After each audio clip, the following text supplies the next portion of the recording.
Hey guys, Kenji aka NumotTheNummy here once again, bringing you another M12 Draft. This time we got to give a shout out to our buddies over at 60cards.com. Great place if you want, MTG news, ideas, decks, and that type of thing. And I've been lucky enough to have my video put up on their site, so give them a check out if you haven't already. And yeah, let's get back to the drafting. We'll go ahead and jump in the queue, and we'll get back to you as soon as the draft starts. Alright, guys, the event has fired, and we opened a pretty mediocre pack here.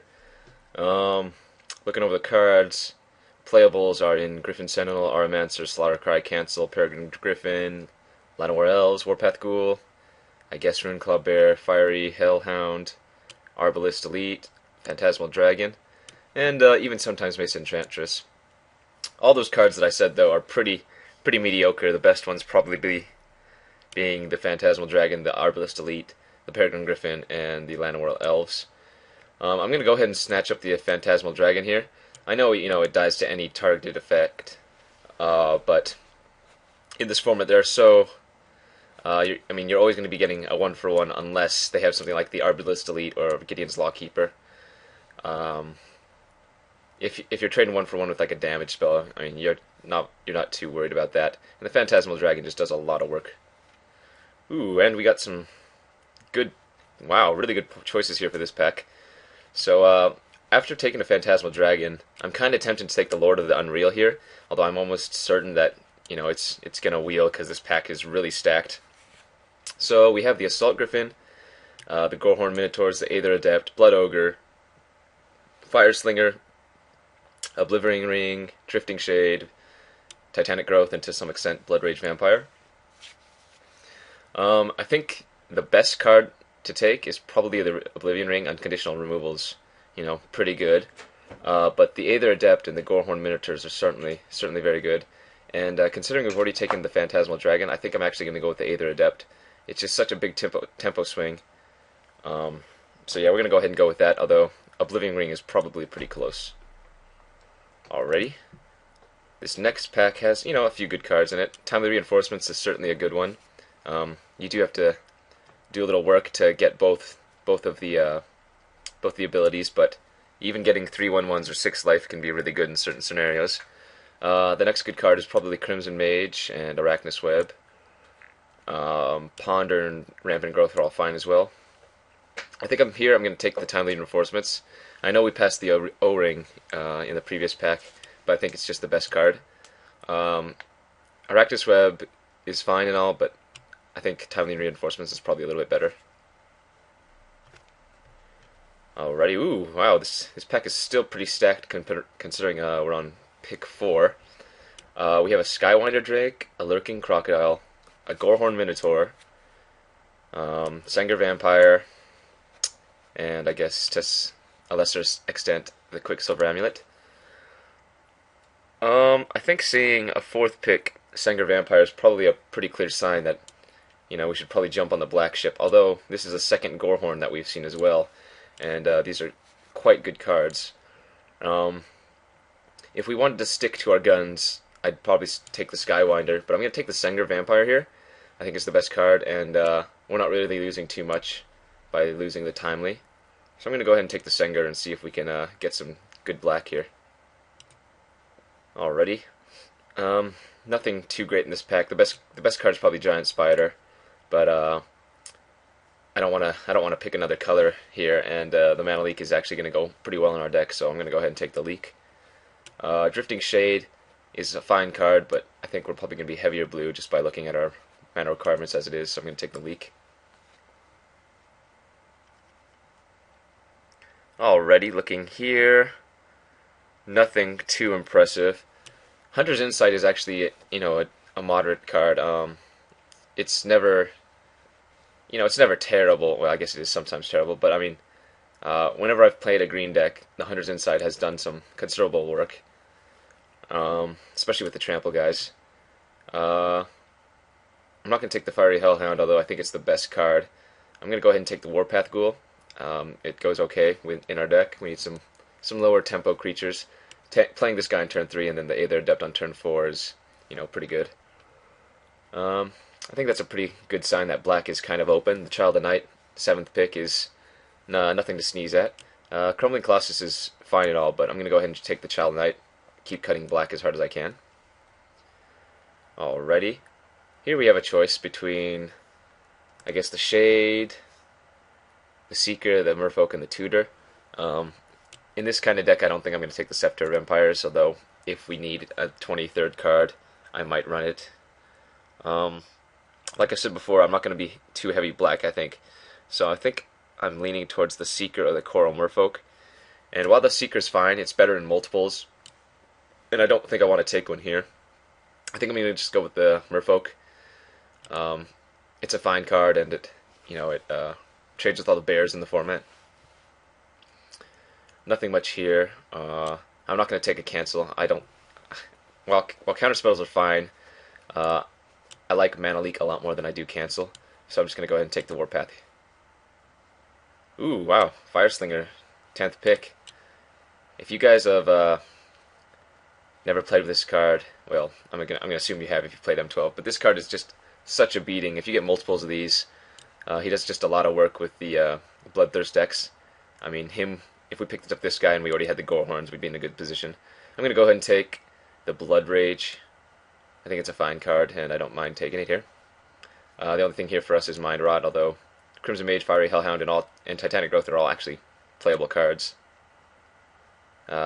Distress is fine, but like I said, I think I'm going to be heavier blue, so I'm going to go ahead and take the Bloodseeker.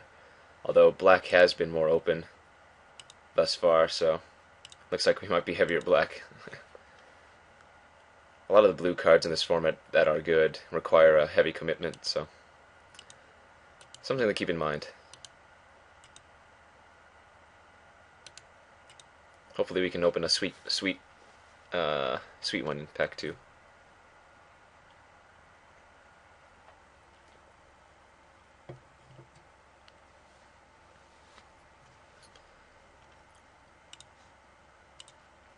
Alright, got our pack. And yeah, we did open a sweet one. Day of Judgment's pretty good. It's not, not the bomb that we were looking for, especially since kind of looks like we've been shooing ourselves into blue and black. Other cards to note are Alabaster Mage, Arachnus Web, Pacifism, Child of Night, Chasm Drake, and some of the bigger green cards. Blue has not really been flowing, and except for our first pick Phantasmal, second pick Aether, it hasn't been treating us very kind. That being said, I think because we didn't see much of it in pack 1, we're more likely to see a lot of it this pack being passed. I'm still going to take the Day of Judgment here because we're not necessarily in blue, but I do think blue is going to be coming our way. So this is probably the wrong choice. Pacifism or the Drake are probably the better choices, but I'm just going to go with the Day. Alrighty. So here I think I'm going to take the Sorin's Thirst. It's decent removal, and we do have a lot more black cards than anything else at the moment.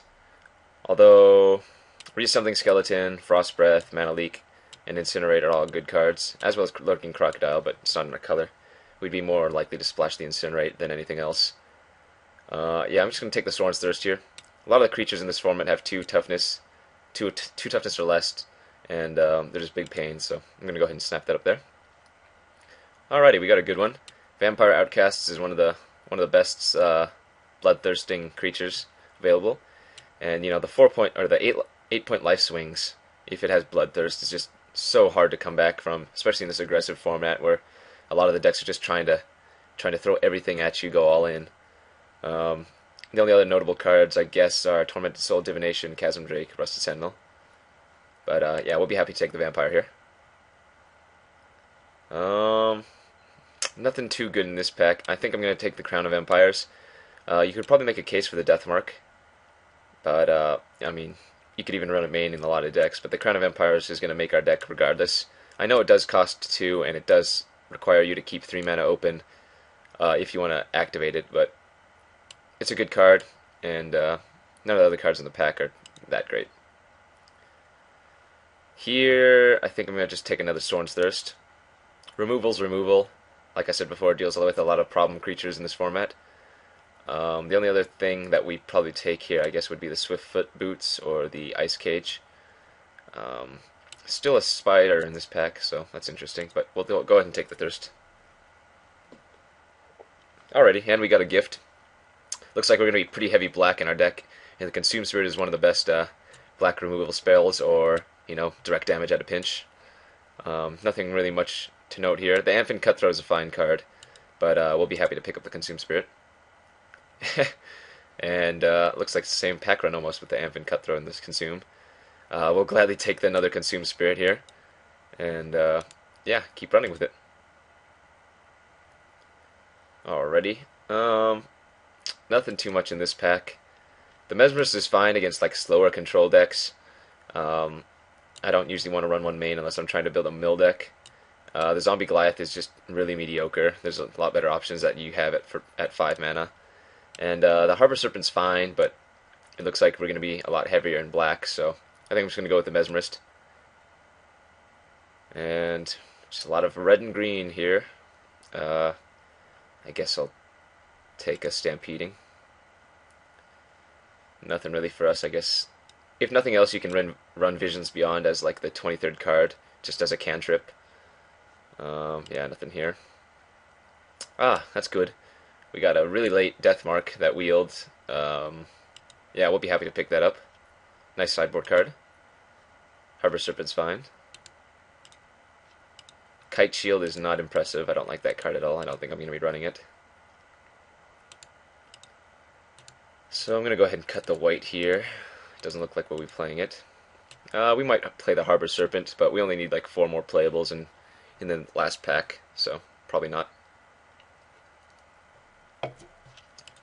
So far our deck looks pretty good. Really aggressive with some nice removal and finishing top end. Let's see what we can pick up here. Ooh, we opened a good pack. So we're just going to go ahead and slam the Doomblade here. But I think you could probably make a case for the Merfolk Looter.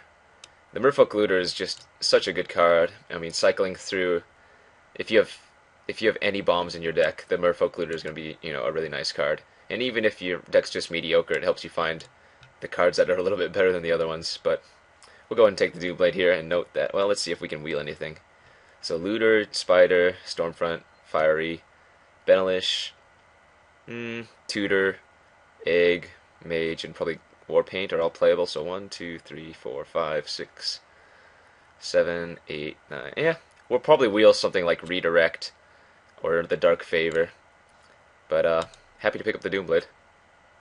Ooh, get past a really nice pack. So I think I should probably take the Consume Spirit here, but I am a huge fan of Aether Adept and Child of Night, and I think we're a little bit low on creatures. I think I'm going to pick the Adept here. I know it doesn't really fit well with our like double Storm's Thirst and double Consume Spirit heavier end black cards, but the Aether Adept is just one of my favorite cards in the blue, and it just does a lot of work for you. I think the correct pick is probably Consume Spirit, just to let you guys know, but I'm going to take the Adept. And be rewarded with a Merfolk Looter. So that's pretty nice. We're going to go ahead and snap pick the Looter here. It helps us find a lot of our better cards. The only other cards in this pack are Pacifism and Skywinder Drake. And I think the Pacifism is probably maybe on par with the Merfolk Looter, but definitely not the Skywinder Drake. Skywinder Drake is probably just the worst out of the 3. We'll take the Looter here and be pretty happy with that. And slam Gravedigger. Yeah, there's nothing else I'd take over that right here. The Divination, Crown, and Bloodseeker are fine, but I mean, I don't want a second Crown, and Divination's, just okay compared to the Gravedigging. Ooh, and we got another Aether Adept, so that's really sweet. We got 3 of them now. That's going to make our tempo pretty sweet. Yeah, we'll go ahead and slam that. Alrighty, nothing really for us here. The Tormented Soul's not going to be doing much work because we don't have too many Bloodthirst guys. I guess it does help with the Vampire Outcasts, but since we already have the double Storm's Thirst and triple Aether Adept, I think it's most likely that we're going to be able to get a few points of damage in before we play the Outcast. So I'm just going to take the Amphin Cutthroat here. It's a fine creature. It does a lot of work. A lot of people don't like it, but you know,